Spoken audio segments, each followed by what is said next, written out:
இன்னைக்கு ஒரு 300 பேர் 500 பேர் வந்திருக்கிறோம். இது பத்தாது. உமர் முக்தார் சொன்னது போல பத்தாது.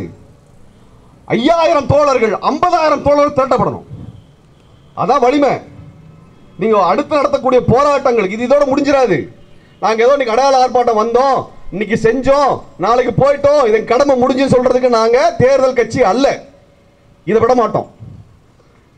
இந்த போராட்டத்தை நாங்கள் கைவிட போவதில்லை.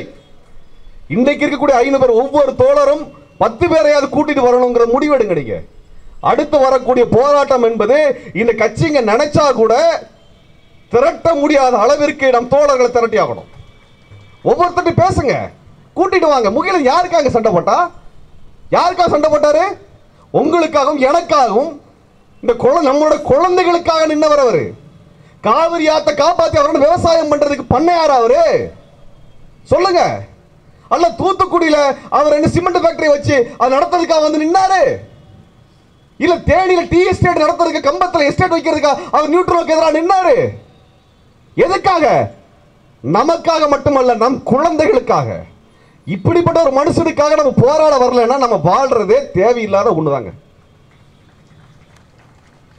அவர் என்ன தைரியத்தில் இங்க இருக்கக்கூடிய மக்கள் போராளிகள் மக்களுக்காக வந்து நிற்பாங்க? என்ன வேலை பெரிய வேலை நம்மளுக்கு இருந்த போது? அடுத்து வரக்கூடிய போராட்டம் இதை விட பல நூற்றுக்கணக்கான ஆயிரக்கணக்கான இளைஞர்களை திரட்டுகின்ற வேலையை நம்ம செய்யணும். முகிலனுடைய இந்த காணாமலாக்கப்பட்ட நிகழ்வு என்பது நமக்கு ஒரு விஷயம் தெளிவாக சொல்லியிருக்கிறது. இனி போராட்ட களத்திற்கு வருகின்ற ஒவ்வொருவரும் எந்த விதமான அடக்குமுறையும் எதிர்கொள்வதற்கு துணிச்சலோடு வந்து நிற்க வேண்டும். இதற்கெல்லாம் பயந்து போய் பின்வாங்க மாட்டோம் என்பதை உறக்க சொல்லணும். அது அவங்களோட நோக்கம் ஒன்றுதான்.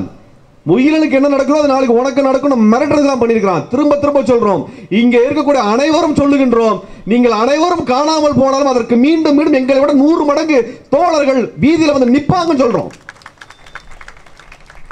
நீ என்ன பண்ணிட முடியும்? உன்னால என்ன பண்ணிட முடியும்? எங்க உயிரை போக்கிட முடியும், சிறையில் வைக்க முடியும், வழக்கு போட முடியும், அடிக்க முடியும், துன்புறுத்த முடியும், காணாமலாக்க முடியும். இதை எங்களால் எதிர்கொள்ள முடியும். ஏன்னா நீ கொஞ்சமான ஆளு, நாங்க நிறைய ஆள். ஒட்டுமொத்த தமிழ்நாடு முகிலன் பின்னால் இருக்கிறது. ஒட்டுமொத்த தமிழ்நாடு முகிலன் பின்னால் இருக்கிறது. இன்றைக்கு காவல்துறைக்கு தெரியாம காணாமலாக்கப்பட்டது நடந்ததே கிடையாது. நம்ம எங்க போறோம் அரசாங்கத்துக்கு நல்லா தெரியுது. எங்க போனாலும் இந்த அரசாங்கம் பின்தொடர்ந்துட்டே இருக்குது. எல்லா இடத்துலையும் நீங்க உங்களோட முகவரி தரணுங்கிற அவசியம் இல்லை. உங்க வீட்டுக்கு வருது. உங்களுக்கு யாராவது ஒரு நண்பர், என்னோட நண்பர் யாராவது ஒருத்தர் எனக்கு தொலைபேசியில் பேசினார்னா அவர் வீட்டில் போய் விசாரிக்கிறது காவல்துறை. 1 மாதம் 2 மாதத்திற்கு முன்பு திருநெல்வேலிக்கு போனா எந்த விடுதியில் தங்கி இருக்கோமோ அந்த விடுதியை தேடி வந்து அந்த விடுதியோடைய முதலாளிக்கு மிரட்டல் கொடுத்து அந்த விடுதியை விட்டு காலி பண்ண சொல்றாங்க. கடந்த மே மாதம் கோபிச்செட்டிப்பாளையத்திலிருந்து கூட்டத்தை முடித்துட்டு அது திரும்ப கோயம்புத்தூர் போறதா, சென்னை போறதா, ஈரோடு போறதாங்கிற தெளிவில்லாத நிலை. இறுதியில் தோழர்கள் ஒரு ரயில் நிலையத்தில் டிக்கெட் எடுத்து அனுப்புறாங்க. 12 மணிக்கு ஏறி வர்றோம். காலையில் 6 மணிக்கு சென்ட்ரல் ஸ்டேஷன்ல என்னுடைய பெட்டி வாசல்ல ட்ரெயின் பெட்டியிலிருந்து கீழே இறங்குறாங்க. காவல்துறை நிற்கிது சம்மன் கொடுக்கறதுக்கு. உங்க மேல வழக்கு இருக்குது, உங்களுக்கான சம்மனை நாங்கள் சர்வ் பண்றோம் சொல்றாங்க. அந்த அளவிற்கு இது காவல்துறைக்கு தெளிவாக தெரிகிறது. நம்ம எங்க போறோம், எங்க வர்றோம், எதுல போறோம், எதுல வர்றோம், எந்த இடத்துல இருக்கிறோம், எத்தனை மணிக்கு வர்றோம், அத்தனையும் காவல்துறைக்கு தெரிகிறது. அப்ப எப்படி முகிலன் தெரியாம இருக்கும்? இந்த காவல்துறை தான் முகிலனை இது போல காணாமல் செய்திருக்கிறது. அத்தனை காவல்துறை அதிகாரிகளும் இதற்கு பொறுப்புங்க, வேற ஒண்ணுமே கிடையாது. அத்தனை காவல்துறை அதிகாரிகளும். அதான் நாங்க சொல்ல விரும்புறோம். நீங்க எவ்வளவு பெரிய ஐபிஎஸ் அதிகாரிகளாக இருந்தாலும் சரி, எவ்வளவு பெரிய யோக்கியவான்களாக மக்கள் முன்னால் நின்னாலும் சரி, நீங்கள் தான் முகிலன் காணாமல் ஆக்கிறதுக்கு பின்னாடி இருக்கிறீர்கள் என்பதை நாங்கள் குற்றச்சாட்டுகின்றோம். ஒரு நேர்மையற்ற அரசு இருக்கிறது. அதனால் அதிகாரிகள் இஷ்டத்திற்கு அவர்கள் என்ன தேவை செய்ய விரும்புறாங்க. தூத்துக்குடியில துப்பாக்கி சூடு நடத்தியதற்கு யார் பொறுப்பு? யார் பொறுப்பு? யார் ஆர்டர் கொடுத்தது? இந்த கேள்வியை கேட்டதற்காக தான் திருமுருகனுக்கு யுஏபிஏ வழக்கு. இதுக்கு தான் தேச விரோத வழக்கை மேல பதிவு பண்றாங்க. இந்த கேள்வியை கேட்டதுக்கே என் மேல யுஏபிஏ வழக்கு அப்படின்னா, இந்த துப்பாக்கி சூடை உத்தரவிட்டதற்கு பின்னணியில காவல்துறை இருந்திருக்கிறது என்பதை ஆதாரப்பூர்வமாக அம்பலப்படுத்திய முகிலனுக்கு தான் இது நடந்திருக்கிறது. இதான் நடந்திருக்கிறது. ஆக ஸ்டெர்லைட் நிறுவனத்தில் கைகூலி வேலை பார்க்கின்ற வேலையை ஒரு காவல்துறை அதிகாரிகள் செய்கிறார்களா என்கின்ற கேள்வியை, சந்தேகத்தை இந்த நிகழ்ச்சி நம்ம இடத்துல உருவாக்கி இருக்கிறது. வேற ஒண்ணுமே கிடையாது. ஏன்னா இது போன்ற சமூக விரோத செயல்களை செய்வதில் ஸ்டெர்லைட் நிறுவனம் கைதேர்ந்த நிறுவனம். உலகம் முழுவதும் காவல்துறை அதிகாரிகளை கையில போட்டுக்கிட்டு போராடக்கூடிய தொழிலாளர்களை, மக்களை சுட்டு கொலை செய்கின்ற வேலையை இந்த நிறுவனம் செய்திருக்கிறது. இந்த நிறுவனத்தில் பதவி பொறுப்பேற்றிருக்கக்கூடிய உயர் அதிகாரிகள் செய்திருக்கிறார்கள். இது மேற்பதற்கு பதிவு செய்திருக்கிறது. அப்படிப்பட்ட ஒரு நிறுவனத்திடம் இந்த காவல்துறை கை நீட்டி இருக்காது என்பதற்கு எப்படி உத்தரவாதம் கொடுத்துட முடியும்? நீங்க அவ்வளவு யோக்கியவான்களா? அவ்வளவு நல்லவங்களா? நீங்க உங்களோட யோக்கியதை தான் நாங்க ஸ்டெர்லைட்லயும் பார்த்தோம், ஜல்லிக்கட்டுலயும் பார்த்தோம்ல. இந்த ஸ்டெர்லைட் போராட்டத்தில் முகிலன் இருக்கிறாரு. இங்கே ஜல்லிக்கட்டு போராட்டம் தீவிரமடைந்ததில் முகிலனுடைய பங்கு மிக மிக முக்கியமானது. அவர் போர்க்குணத்தோடு அலங்காநல்லூர்ல நீங்க எந்திரிக்க மாட்டேன் உட்கார்ந்ததுக்கு பின்னாடி தான் அவர் மேல் அத்தனை அடக்குமுறை கொடுத்தாலும் நான் இடத்தை விட்டு அகல மாட்டேன் என்று சொன்னதற்கு பின்னாடி தமிழ்நாடு முழுவதும் போராட்டம் வெடித்தது. அது முகிலின் பங்கு மிக முக்கியமான பங்கு. அந்த மனுஷன் சொல்லிக்கிட்டது இல்ல, அந்த மனுஷன் அரசியல்வாதி கிடையாது. இங்க எல்லாத்தையும் வாக்கு வாங்குறதுக்கோ, எம்எல்ஏ சீட்டுக்கோ, எம்பி சீட்டுக்கோ, கவுன்சிலர் சீட்டுக்கோ அல்லது குவாரியில கான்ட்ராக்ட் எடுக்கிறதுக்கோ அந்த மனுஷன் வரல. ஒவ்வொரு இடத்துக்கும் போறாரு. அந்த இடத்துல போராட்டத்தில் மக்களோட மக்களா நிற்கிறாரு. போராட்டத்தில் எவ்வளவு தூரம் உறுதியாக நிற்க முடியுமா நிற்கிறார். என்ன வழக்கு கொடுத்தாலும் ஏற்றுக்கொள்றார். வழக்கிலிருந்து அஞ்சு ஓடக்கூடிய நபராக முயல் இல்ல. அரசாங்கத்துக்கு என்ன பண்றதுன்னு தெரியல. நீ ஜெயில போறியா போடு, ஆனா பெயில் வாங்க மாட்டேன், என் வழக்கை நீ மொத்தமாக நடத்தி முடி என்று சொல்லி உறுதியோடு முகிலன் ஒரு ஆண்டு சிறையில் இருந்தாரா இல்லையா? சிறை எங்களுக்கு பயம் இல்லை என்று தமிழ்நாட்டுக்கு கத்துக் கொடுத்தவர் முகிலன். இன்றைக்கு இருக்கக்கூடிய இளைஞர்கள் சிறையை பற்றி அச்சப்படாமல் களத்தில் வர வேண்டும் என்பதற்கு எடுத்துக்காட்டாக நின்றவர் முகிலன். தடியடி நடத்தினாலும் இடத்தை விட்டு எந்திரிக்க கூடாது என்ற அரசியலை கத்துக் கொடுத்தவர் முகிலன். அந்த முகிலன் தான் நடந்திருக்கிறது. முகிலனுக்கு பின்னால் கட்சி இல்லாமல் இருக்கலாம், ஆனால் நாம் அனைவரும் இருக்கிறோம் என்பதை அரசுக்கு சொல்லணும். அரசுக்கு சொல்லணும். எடப்பாடியும் ஓபிஎஸும் அவரவர் தொகுதியில் டெபாசிட் கூட வாங்க முடியாமல் போக வைக்கிற வேலையை இளைஞர்கள் கையில் எடுத்துக்கணும். என்ன நினைச்சிட்டு இருக்கீங்களா? ஒண்ணுமில்ல நினைச்சிட்டு இருக்கீங்களா? இவ்வளவு சொத்து வச்சிருக்கக்கூடிய உனக்கே அவ்வளவு தூரம் இருக்கும்னா எதுவும் வேண்டாம் என்று மக்களோடு இருக்கக்கூடிய எங்களுக்கு இதை விட அதிகமான துணிச்சல் உண்டு. பொறுக்கிகள் தேசத்தை ஆளுவதை நாங்கள் அனுமதிக்க முடியாது என்று சொல்லுவதற்குரிய அரசியலை முகிலன் மக்களிடத்தில் கொண்டு சேர்த்திருக்கின்றார். நீ எதுக்காக பயந்தையோ அதை நடத்தி முடிக்கின்ற வேலையை இளைஞர்கள் கையில் எடுக்க வேண்டும். நீ தமிழ்நாட்டில் இந்த மூலையில போய் நின்றுதான் தேர்தல் நிற்ப, எத்தனை வருஷம் கழிச்சு நின்றாலும் சரி அந்த இடத்தில் இந்த இளைஞர்கள் உன்னை சந்திப்பார்கள். சொல்லுங்க. எங்களுக்கு இந்தியா பாகிஸ்தான் சண்டையை பத்தி கவலை இல்லை. எங்களுக்கு எங்க முகிலன் தான் முக்கியம். எங்களுக்கு எங்க முகிலன் தான் முக்கியம். எந்த வீடியோக்காக இந்த அரசாங்கம் பயந்து முகிலனை காலடிக்க செஞ்சதோ அந்த முகிலன் வெளியிட்ட அந்த வீடியோவை ஒவ்வொரு தோழரும் சமூக வலைதளத்தில் பதிவேற்றம் செய்யுங்க. வேற எதுவும் பேச வேண்டாம். அது மட்டும்தான். இந்த காவல்துறை அதிகாரிகள் யோக்கியதை சொல்லணும்.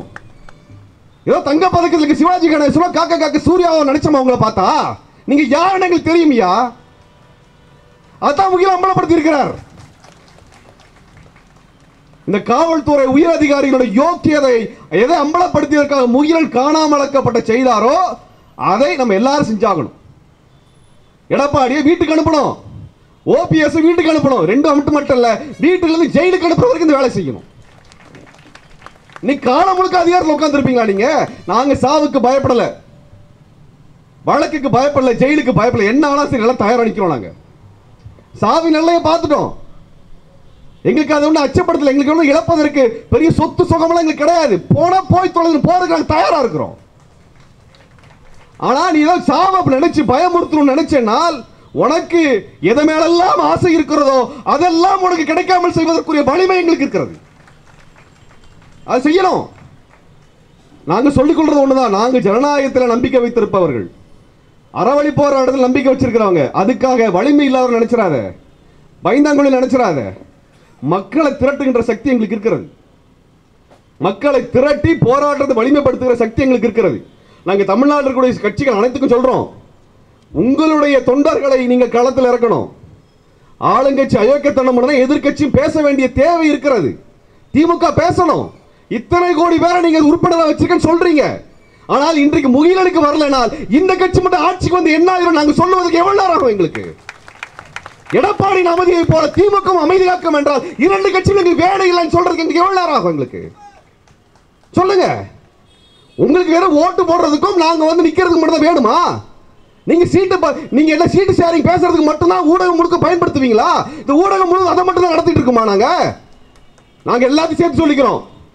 ஊடகங்கள் அது மட்டும் தான் வரும் என்றால், நீங்கள் இதை பத்தி மட்டும்தான் தேர்தலை பத்தி மட்டும்தான் பேசுவீங்கனால் இரண்டையும் புறக்கணிக்க வேண்டிய தேவை எங்களுக்கு இருக்கிறது. எங்களை பத்தி பேசாத ஊடகங்கள் எங்களுக்கு வேண்டாம். எதுக்கு? உங்களை யார் பார்க்கிறானோ, உங்களுக்கு எந்த கட்சி ஆதரிக்குதோ அந்த தொண்டருக்கு மட்டும் ஊடகங்களை நடத்துங்க. எங்களுக்கு தேவையில்லை விட்டுருங்க. நாங்க ஒவ்வொரு ஊரா போய் சொல்லுவோம், நாங்க ஊடகங்களை நம்பி வளரவில்லை, மக்களை நம்பி மக்களுக்காக வந்து நின்று இருக்கிறோம். எங்களுக்கு வேற ஒண்ணுமே கிடையாது.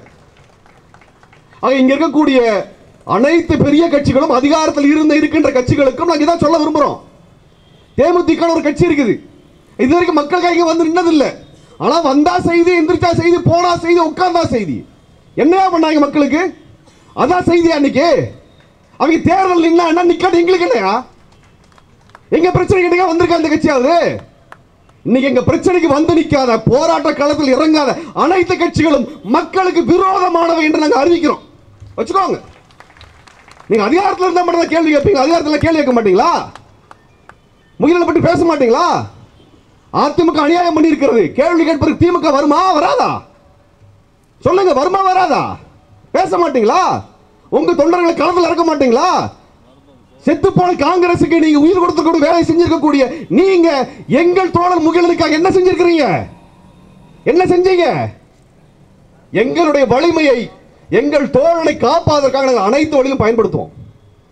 எங்களுக்கு இதான் வேலை. முகிலனை மீட்டெடுப்பதான் வேலை. ஏனென்றால் இன்றைக்கு முகிலனுக்கு நடப்பது நாளைக்கு நம்மளுக்கு யாருக்கு நடக்கும். ஆனால் அதற்காக எல்லாம் நாங்கள் கஞ்சி ஓட மாட்டோம் என்பதை சொல்லிக்கொள்ள விரும்புகிறோம் தோழர்களே. இன்னைக்கு நம்ம பேச வேண்டியது இருக்கிறது, தெளிவாக பேச வேண்டியது இருக்கிறது.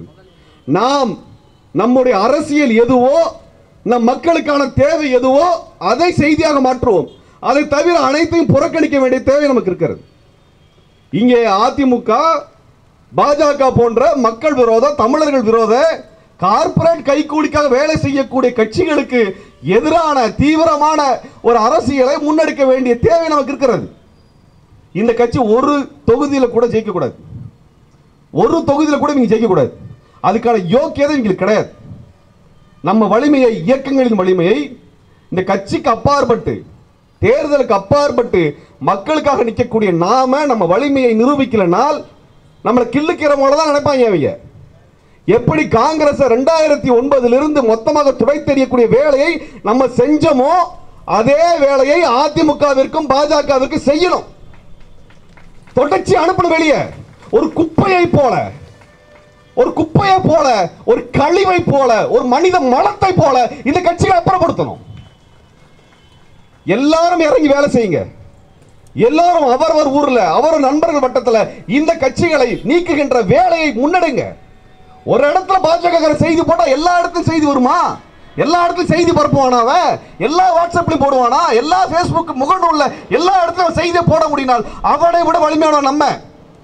ஒரு மிஸ்டர் கட்சிக்கு இந்த யோக்கியதை இருக்கிறால் அதை விட வலிமையாக நம்மளுக்கு இருக்குது. உங்களுடைய செய்தி பதிவுகளை இந்த ரெண்டு கட்சிகளை அம்பலப்படுத்துவதற்காக முழுமையா பயன்படுத்துங்க. வேற எதை பத்தி பேசாதீங்க, வேற எதை பத்தி பேச வேண்டாம். இவர்களை பற்றியான செய்திகளை நாம் பரப்ப வேண்டும். தீயை போல தமிழ்நாடு முழுவதும் கொண்டு சேர்க்க வேண்டும். இவர்களை மலத்தை போல துடை தெரிந்து விட்டு தமிழ்நாட்டை சுத்தப்படுத்த வேண்டும். முகிலனை மீட்டெடுக்க வேண்டும். அதற்குரிய போராட்டம் என்ன இன்னைக்கு ஆரம்பிச்சிருக்கோம் தோழர்களே.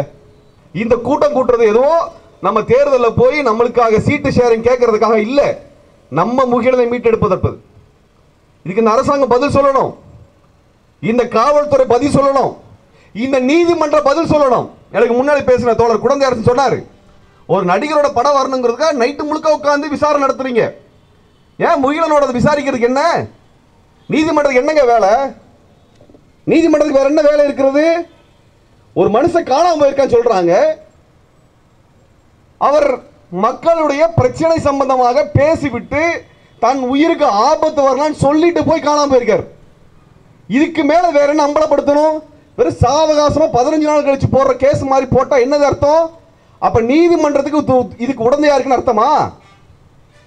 நீதிமன்றத்துக்கு உடந்தையா இருக்குன்னு அர்த்தமா? அந்த கேஸோட தீவிரம் புரியாத நீதிபதிகளுக்கு கீழ் நீதிமன்றத்தில் கூட நீதிபதிகள் மக்கள் பிரச்சனை அன்றாடம் பார்க்கிறாங்க.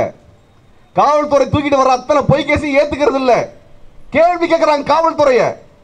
ஆனால் இந்த உயர் நீதிமன்றத்தில் உச்ச நீதிமன்றத்தில் இருக்கக்கூடிய நீதிபதிகள் இந்த காவல்துறை நோக்கி கேள்வி கேட்ட மாதிரி எனக்கு ஞாபகம் இல்லை, கேள்வி கேட்ட மாதிரி ஞாபகம் இல்லை. ஆனா கீழே நீதிமன்றங்கள் அவங்க கேள்வி கேட்கிறாங்க, நியாயத்தை பேசுகிறார்கள், கான்ஸ்டிடியூஷன் ரைட்ஸ் பத்தி பேசுறாங்க. ஆனா கான்ஸ்டிடியூஷன் அரசியல் சாசனத்தை பாதுகாக்க வேண்டிய பொறுப்பில் இருக்கக்கூடிய உயர் நீதிமன்ற நீதிபதிகளோ உச்ச நீதிமன்ற நீதிபதிகளோ பேச மறுக்கிறார்கள் என்றால் என்ன அர்த்தம்? இந்த கான்ஸ்டிடியூஷனுக்கு எதிராக நீதிமன்றம் இருக்குன்னு அர்த்தம். ஒரு மனுஷன் காணாம போனா அடுத்த 24 மணி நேரத்துக்குள்ள செய்தி சொல்ல வேண்டிய பொறுப்பு அரசுக்கு இருக்குதுன்னு சுட்டி காக்க வேண்டிய தேவை நீதிமன்றத்துக்கு இல்லைன்னா வேற யாருக்கு இருக்குது? அதை செய்ய நீதிமன்றம் எதுக்கு இருக்குது? வேற எதுக்கு இருக்குது? நீதிமன்றத்தில் பூந்து நீதிபதி மண்டை உடைச்சத காவல்துறை என்ன பண்ணீங்க? என்ன பண்ணீங்க? அன்னைக்கே நீதி செத்து போச்சு. அன்னைக்கு இந்தியன் கான்ஸ்டிடியூஷன் செத்து போச்சு மட்டுமில்ல, நீதிமன்றமே செத்து போச்சு. அன்னைக்கு இதோட யோக்கியதை மக்களுக்கு அப்பட்டமா புரிஞ்சது இல்ல. இதுவரைக்கும் யாரேனும் ஒரு காவல்துறை அதிகாரி அதற்காக குற்றம் சாட்டப்பட்டு வழக்கு நடந்து தண்டனை பெற்றிருப்பாரா? சொல்லுங்க. இதுவரை தமிழ்நாட்டிலே மக்கள் பிரச்சனைக்காக போராடியவர்கள் மீது போடப்பட்ட ஒரு வழக்கு கூட நிரூபணமானது கிடையாது. ஒரு வழக்கு கூட நிரூபணமானது கிடையாதுங்க. ஆனா இந்த நீதிமன்றம் ஏயா அந்த பொய் வழக்கு போட்டேன்னு சொல்லி காவல்துறை நோக்கி ஒரு கேள்வி கேட்டு நடவடிக்கை எடுத்ததே கிடையாது. எடுத்ததே கிடையாது. வெள்ளக்காரன் காலத்தில் நீதிபதி கேட்டிருக்கான், ஒரு யோக்கியமா கேச போடியா அப்படின்னு அவன் கேட்டிருக்கான். வெள்ளைக்காரனுக்கு இருந்த யோக்கியதை கூட இந்த கொள்ளைக்கார அரசாங்கத்தில் வருகிற நீதிபதிகளுக்கு இல்லைன்னா நாங்க நீதிபதி பத்தி என்ன சொல்றது? ஆதங்கத்தில் பேசுறோம். கான்ஸ்டிடியூஷன் அமெண்ட்மெண்ட் ஆகல, நடைமுறையில் இல்லைன்னா நாடே இல்லைன்னு அர்த்தம். வேற என்ன? நாடு என்பது அரசியல் சாசனத்தை வைத்துதான் உருவாக்கப்பட்டிருக்கிறது. அரசியல் சாசனம் நடைமுறையில் இல்லை என்றால் நாடு இல்லை என்ற அர்த்தம். அங்கே சட்டம் இல்லை என்ற அர்த்தம். மக்களுக்கு பாதுகாப்பு இல்லை என்ற அர்த்தம். மக்களுக்கு பாதுகாப்பு இல்லை என்றால் அங்கே காட்டு முராண்டி அரசு நடக்கிறது என்ற அர்த்தம். வேற ஒண்ணுமே கிடையாது. அதை கைகட்டி வேடிக்கை பார்த்துக் கொண்டிருக்கிற நீதிமன்றம், நீதிபதிகள் இதை எடுத்து பேசணும். ரொம்ப சாவகாசமா 4ஆம் தேதி பதில் சொல்லுங்கன்னா என்னங்க நீதிமன்றம் இது? என்ன நீதி கிடைச்சிட்டு இருக்கீங்க? நடக்கிறது கட்ட பஞ்சாயத்தாது. இந்த காவல்துறை வேலை வாக்குல உடனே கண்டுபிடிச்சு கூட நீதிமன்றத்துக்கு போனா 15 நாள் கழிச்சு சொல்லுங்கன்றான். 15 நாள் கழிச்சு சொல்ல கிட்டத்தட்ட 25 நாளா ஆயிடுச்சு. ஒரு மனுஷன் காணாம போய் 25 நாளா இந்த அரசாங்கம் கண்டுபிடிச்சு கொடுக்கல, காவல்துறை கண்டுபிடிச்சு கொடுக்கல. இவங்களை ஏன்டான இந்த நீதிமன்றம் கேள்வி கேட்கலாம்? இதெல்லாம் ஒரு நாடு, இதெல்லாம் ஒரு அரசு, இதுக்கெல்லாம் அரசியல் சாசனம் ஒரு தேவையா? கேவலமா இல்ல? வெட்கமாக இல்ல? அரசியல் சாசனத்திற்கு கட்டுப்பட்டு தாங்க இயங்கிட்டு இருக்கோம் நாங்க. அரசியல் சாசன நடைமுறை இல்லைனால் மயிரா போச்சுன்னு போயிடுவாங்க மக்கள். வேற என்ன? நீ பணக்காரனுக்கு மட்டும்தான் சட்டம் எல்லாம் வேலை செய்யும், எங்களுக்கு வேலை செய்யாதா? பணக்காரனுக்கு மட்டும்தான் காவல்துறை வேலை செய்யும், எங்களுக்கு வேலை செய்யாதா? அரசியல்வாதிகளுக்கு மட்டும்தான் காவல்துறை வேலை செய்யும், எங்களுக்கு வேலை செய்யலாம். நாங்க எதுக்கே அவங்களுக்கு வரி கட்டணும்? எங்க வரியில தான் உன் வண்டி பெட்ரோல் போட முடியுது, உன் வீட்டுல சோறு வேகுது. அதான் கேட்கிறோம். இது போன்ற அயோக்கியத்தனமான வேலைகளை செய்யக்கூடிய ஆட்சியாளர்களோடு மட்டும்தான் காவல்துறை கொஞ்சி குழாவும் என்றால் இது காவல்துறையாக நம்ம ஏற்றுக்கொண்டு விடவே முடியாது. இது இந்த கார்ப்பரேட் நலனை பாதுகாக்கின்ற ஒரு ஏவல் துறையாக தான் இருக்கும். அப்படிப்பட்ட ஒரு உயர் அதிகாரிகளை கொண்டதாக அந்த காவல்துறை இருக்கிறது என்று நாங்கள் பகிரங்கமாக குற்றம் சாட்டுறோம். வேற ஒண்ணும் கிடையாது. எந்த ஊருக்கு போனாலும் அடுத்த நிமிஷம் வந்துருங்க, சார் எங்க இருக்கிறீங்க, எந்த ஊர்ல இருக்கிறீங்க, என்ன வேலைக்கு போயிருக்கிறீங்க, எல்லாம் தெளிவா கேட்கறாங்க. முகிலன் உங்களுக்கு தெரியாம எப்படி போயிருப்பாரு? உங்களுக்கு தெரிஞ்சுதாங்க போனாரு. இங்க இருக்கக்கூடிய போராட்டத்தில் முன்னணிக்க ஒவ்வொருத்தருக்கும் தெரியும், எங்களுக்கு பின்னாடி ஐஎஸ் வருது, சிபிசிஐடி வருது, கியூ பிரான்ச் வருது, ஐபி வருது. இது எல்லாம் தெரியாது. இன்னும் உளவுத்துறைகள்லாம் வருது. எத்தனை உளவுத்துறை இருக்குன்னு எங்களுக்கு தெரியாது. நாங்கள் ஒரு கருத்தரங்கு நடத்தோம்னா கருத்தரங்கத்துக்கு 50 பேர் வர்றாங்கன்னா அதில் 15 பேர் உளவுத்துறை சார்ந்தவங்க அவங்க உட்காந்துருக்கான். சொல்லுங்க, உங்களுக்கு தெரியாதா அது? ஆனா இத்தனை உளவுத்துறை இங்க பார்ப்பீங்க, காஷ்மீர்ல கோட்டை விட்டுருவீங்க. இதான உங்க லட்சணத்தை பார்த்தோம் நாங்க. இந்த நாட்டின் யோக்கியதை தானே. அங்க எங்கேயா போச்சுன்னா உளவுத்துறை வேலை செய்யல, கோட்டை விட்டுருச்சு, 42 பேர் செத்து போயிட்டான். ஆக தோழர்களை, அரசு திட்டமிட்டு செய்து எப்படின்னா நம்மை கைது செய்ய வேண்டும், உளவுத்துறை வேலை செய்யும். நம்மை காணாமல் போக வேண்டும் என்றால் உளவுத்துறை வேலை செய்யாது, வேற ஒண்ணுமே கிடையாது. சிசிடிவி மாதிரி. எனக்கு முன்பு பேசிய ஆளுநர் ஷானவாஸ் தெளிவா சொன்னார், காவல்துறை சிசிடிவி மாதிரி, தேவைப்பட்ட இடத்துல எரியும், பாதுகாக்கும், பார்த்துக்கும், மற்ற சமயம் அதுவே ஆஃப் ஆகிக்கும், மூடிக்கும். அது சிஆர்பிஎஃப்க்கு தான், நமக்கு மட்டும் இல்ல. காஷ்மீர்ல போன சிஆர்பிஎஃப்க்கு இந்த உளவுத்துறை அமைதியா மூடிக்கிச்சு, போய் சாவடான்னு விட்டுருச்சு, போய் சாவடான்னு விட்டாங்க. 2400 பேர் போறாங்களாமா. அந்த வண்டி வாகனத்தை பாதுகாப்பதற்கான தேவை அரசாங்கத்துக்கு இருக்குது. ஏற்கனவே தாக்குதல் நடந்திருக்குது. அதுவும் நம்ம சிஆர்பிஎஃப் தலைவர்கள் என்ன சொல்லிருக்காங்க, ஒரு சாலை வழியா வேண்டாம், எங்க விமானத்து வழியாக கூட இறக்கி கொடுங்கன்னு சொல்றாங்க. இத்தனை இருந்தது மட்டுமல்ல, இதுக்கு ஒரு வாரத்துக்கு முன்னாடி தான் நம்ம மோடி அங்க போய் வெறும் ஏரியை பார்த்து டாடா காமிச்சாப்ல.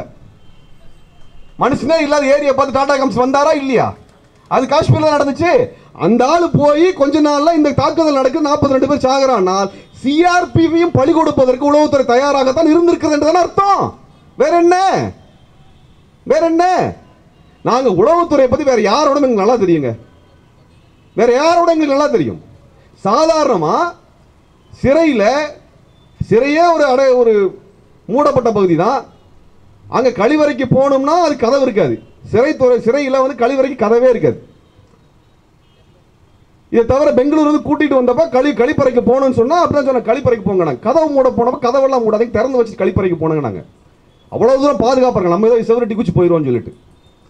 இருந்த இடம் கமிஷனர் ஆபீஸ்க்குள்ள இருக்கக்கூடிய கழிப்பறை, அதுல இருந்து தப்பிச்சு போயிடணும்ன்ற யோசிக்கிற அளவுக்கு இருக்கக்கூடிய காவல்துறை முகிலன் எங்கன்னு தெரியலன்னு சொல்லுது. நம்ப முடியுதா? நம்ப முடியுதாது? நீதிமன்றத்துக்கு போனோம்னா அங்க கழிப்பறைக்கு போறோம்னா, கழிப்பறைக்கு நான் போறதுக்கு முன்னாடி உள்ள போய் செக் பண்ணி பார்ப்பாங்க, கழிப்பறைக்குள்ள ஏதாவது வெடிகுண்டு இருக்கிறதா, அங்க ஏதாவது கண்ணி வெடி வச்சிருக்காங்களான்னு போய் பார்த்து வரக்கூடிய காவல்துறை, இவ்வளவு கவனமாக இருக்கக்கூடிய காவல்துறை, இங்க முகிலன் எங்க போனாரு எங்க வந்தாரு எல்லாத்தையும் பாதுகாக்கக்கூடிய, பார்க்கக்கூடிய, கவனிக்கக்கூடிய, குறிப்பெடுக்கக்கூடிய காவல்துறை. நான் தெளிவா சொல்றேங்க, என்ன சட்டை என்ன பேண்ட் போடுறீங்க வரைக்கும் காவல்துறை குறிப்பெடுத்து வச்சிருக்கீங்க, என்ன சாப்பிடுறாங்க வரைக்கும் குறிப்பெடுக்குது. இப்படிப்பட்ட ஒரு கண்காணிப்புல நம்ம வாழ்ந்துட்டு இருக்கிறோம். எங்களுக்கு நல்லா தெரியும் இந்த காவல்துறை எப்படியாக ஒருத்தரை கண்காணிக்கும் என்பது மிக நன்றாக தெரியும். என்னுடைய குழந்தையோடைய பயிற்சி வகுப்பு போய் விசாரிச்சிருக்குது காவல்துறை, நான் சிறையில் இருந்திருக்கிறப்ப. எதுக்கு? என் புள்ள நாளைக்கு என்னவா ஒருவர் கண்டுபிடிக்கிறதுக்கா? இந்த அளவுக்கு வேலை செஞ்சீங்க இல்லையா? முகில எங்கயா தெரியாதுங்கிற. அப்ப ஒரே விஷயம் தான் இருக்கு, திருடங்கிட்ட போய் திருடு பொருளை கண்டுபிடிச்சு கொடுக்கிற கேட்கிற கதை தான் இந்த கதை. முகிலன் எங்களுக்கு முழுமையாக திரும்பி வர வேண்டும், இல்லை என்றால் போராட்டம் வெடிக்கும் என்று சொல்லி விடைபெறுகிறேன். நன்றி, வணக்கம்.